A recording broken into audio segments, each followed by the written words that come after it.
আন্তর্জাতিক মাতৃভাষা দিবস প্রকাশ করেছেন এডুকেশন বিডি ব্লগ। অনুচ্ছেদ: আন্তর্জাতিক মাতৃভাষা দিবস, ইন্টারন্যাশনাল মাদার ল্যাঙ্গুয়েজ ডে।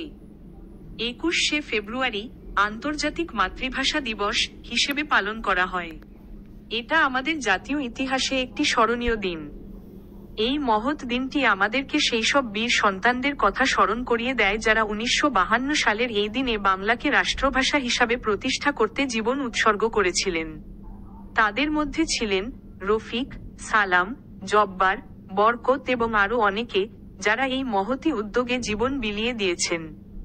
এটা আমাদের গর্বের বিষয়, কারণ একমাত্র আমরা বাঙালি ছাড়া বিশ্বের আর কোনো জাতি মাতৃভাষার জন্য লড়াই করেনি।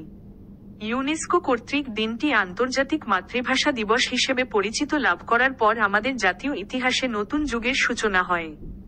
একবিংশ শতাব্দীর শুরু থেকে সমগ্র বিশ্ব 21শে ফেব্রুয়ারিকে আন্তর্জাতিক মাতৃভাষা হিসেবে পালন করা শুরু করে, যা 1952 সালে 21শে ফেব্রুয়ারিতে মাতৃভাষা বাংলার জন্য জীবন উৎসর্গকারী শহীদদের জন্য একটি বড় রকমের পুরস্কার।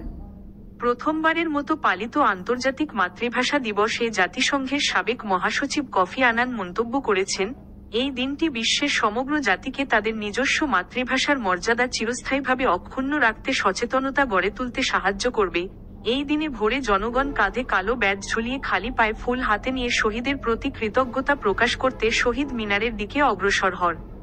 তারা স্মৃতিকাতর গান আমার ভাইয়ের রক্তে রাঙানো গানটি গায়।